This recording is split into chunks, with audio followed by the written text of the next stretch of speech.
Shtesa e vlerës së pensionit ka nisur të zbatohet prej janarit 2026. Ajo përfitohet në vlera të ndryshme dhe shërben si kompensim për të ardhurat mujore. Kjo shtesë ndahet sipas kategorive të ndryshme të pensionit. Leonora Aliraj, shefe e përfitimeve pranë institucionit të sigurimeve shoqërore, shpjegon përfitimin e vlerës së shtesës sipas kategorive, duke u nisur nga pensionet e pleqërisë si të plota ashtu dhe të pjesshme. Vlera e shtesës varion në bazë të shumës së pensionit. Për pensionet e plota, vlera totale arrin deri në 40.000 lekë të rinj. Për të arritur këtë shumë, pensionistët përfitojnë shtesa të ndryshme mujore, të cilat mbeten të pandryshuara. Edhe për pensionet e pjesshme zbatohet të njëjti rregull. Vlera totale e pensionit të pjesshëm së bashku me shtesën e aplikuar arrin deri në 22.000 lekë të rinj, ndërsa shtesa mujore është rreth 800 lekë.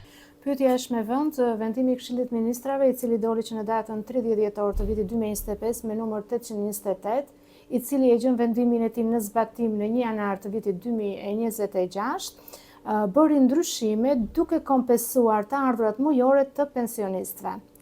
Ajo që duhet të theksoj dhe për të ndarë të gjitha llojet e kompensimeve që bëhen dhe llojet e pensioneve, po e nis nga pensionet e pleqërisë. Pensionet e pleqërisë do t'i ndajmë në 2 kategori.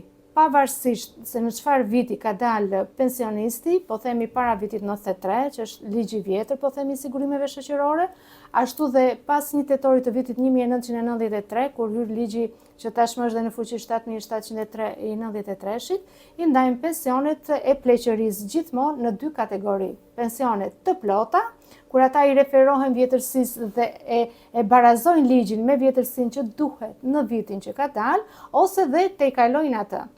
Dhe pensionet e pleqërisë të pjesshme, të cilat për vitin që kanë dalë nuk e realizojnë vitet e plota, do me thënë kanë më pak se vitet e plota, por kanë më shumë se 15 vjet që është minimumi i viteve për të dalë në pension. Atëherë si do të jepet shpërblimi ose kompensimi të ardhurave për këtë kategori?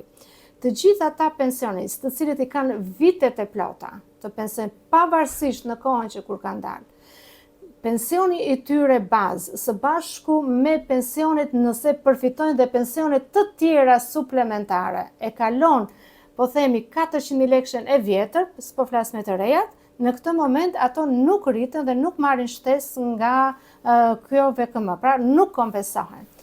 Pensionet e plota, të cilat e kanë vitet e plota, por e kanë masën e pensionit nën 400.000 lekë të vjetra, do të kompensohen deri në 18.000 lekë. Çdo të thot deri në 18.000 lekë. Do të thot, po marr një shembull të thjeshtë. Në qoftë se një pensionist i ka vitet, po themi, ka dalë në vitin 2010 dhe ka 40 vite punë dhe merr 390.000 lekë të vjetra, ai do marrë 10.000 lekë të vjetra kompensim dhe shkon deri në 400.000 lekë. Kjo 10.000 lekëshja i jepet çdo muaj në të njëjtën shumë, sepse kishim pyetje edhe nga qytetarët, nga marshkas, nga ditët që unë kam pritje, që thonë që ne do na rritet çdo muaj nga 10 në 10, 20, 30, jo. Ajo është një shumë fikse dhe merret po ajo shumë në çdo muaj. Pensionet e pleqërisë të cilat nuk kanë vitet e plota, pra referuar vitit që kanë dalë, nuk realizojnë ato vitet që kërkojnë ligji, quhen të pjesshme. Ato kanë një kufizim, do të marrin një shtesë deri në 8.000 lekë të vjetra, pa kaluar 220.000 lekë në total pensionin. Marrim një shembull konkret. Në qoftë se një pensionist, bashkë me të gjithë, se mund të ketë dhe suplimente, mund të jetë pension pleqërie, mund të ketë një suplement naftëtar, mund të ketë një suplement si minator, mund të ketë si ushtarak, mund të ketë qenë policë, mund të ketë qenë zjarr fikse të tjerë që marrin dhe suplimente. Por në rastin konkret e marrim që gjithë shumatorja e pensionit nuk e kalon 220.000 lekë, por merr 218.000 lekë. Atëherë në momentin që merr 218.000 lekë të vjetra, do shkoj shtesa deri themi në 8.000 lekë, pra do marri 2.000 lekë që shkon 220.000 lekë. Në qoftë se kanë 190.000 lekë, ai do marri 8.000 lekë. Pra gjithmonë nuk duhet kalohet tavani prej 220.000 lekë. Pra kjo ishte shpjegimi për pensionet e pleqërisë. Do të kalojmë te përveç pensioneve të pleqërisë, kemi pensionet e kooperativës. Quhen pension kooperative pleqërie, gjithmonë pensionet të cilat janë lidhur nga puna në kooperativë, duke mos patur minimumin e domosdoshëm për vite shteti. Të gjitha këto pensione do të rriten me 10.000 lekë të vjetra, pra ka i do të jetë kompensimi, me kusht që shumatorja mos të kaloj 180.000 lekë të vjetra. Marrim si shembull, në qoftë se një qytetar ka 97.000 lekë, po themi, dhe është pension kooperative, ai automatikisht do marrë 10.000 lekë. Në qoftë se merr 180.000 lekë, nuk merr, pritet për vitet e tjera. Në qoftë se merr 170.000 lekë dhe është pension kooperative me vite të plota, do të marrë 10.000 lekë. Pra nuk do të kaloj tavanin për 180.000 lekë. Një tjetër kategori që përfiton është ajo e invalidëve. Edhe këta përfitojnë kompensimin e të ardhurave mujore me vlera të ndryshme, pavarësisht se përveç pensionit bazë përfitojnë dhe shtesa të tjera për shkak të statusit të tyre.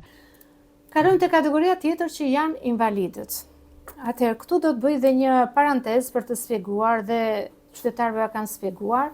Në ndryshim nga pensionet e pleqërisë, të gjithë invalidët, qofshin invalid që janë aktual, marrin pension ose kanë kaluar në pension pleqërie, ata kanë një status që marrin një bonus ose statusi, po themi nga vendimi 868 i vitit 2008, prej dikush merr 33.000 lekë, dikush merr 34, dikush merr 18, 22 në shuma të ndryshme në bazë të diagnozës.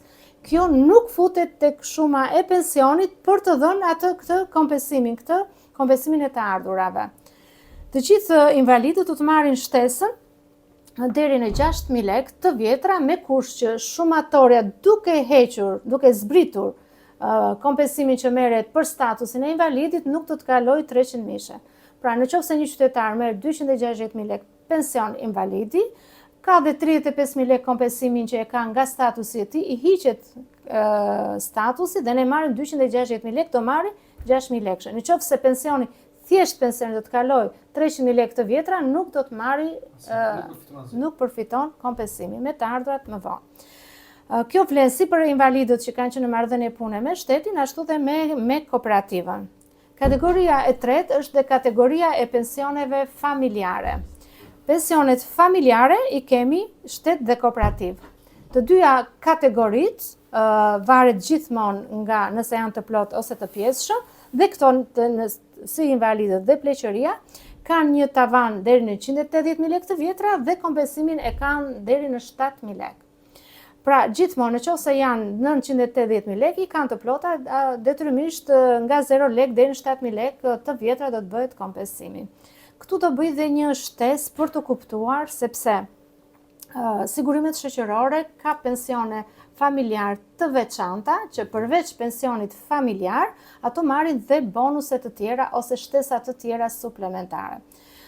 Po marrim një shembull, nëse se një polic, po marr një polic i cili është vrarë në krye të detyrës në vitin 1997, me dekret të presidentit ata trajtohen përveç pensionit familjar familjarët, fëmijët ose gruaja, dhe me një pension suplementar. Pra, në qoftë se pensioni suplementar bashkë me pensionin familjar e kalon 180.000 lekë e vjetër, këta nuk trajtohen, sepse detyrimisht që pensioni familjar nuk e kalon 180.000 nga rastet konkrete që kemi, por kanë suplementet. Pra, suplimentet gjithmonë mblidhen me pensionin bazë dhe aty pastaj kufizohen me shumën dhe me pagat kufi që janë vendosur sipas vendimit 828 dhjetorit të vitit 2025. Shtesa e kompensimit mujor për pensionistët ka nisur të përfitohet në muajin janar, pas miratimit me vendim të Këshillit të Ministrave në dhjetorin e vitit të kaluar.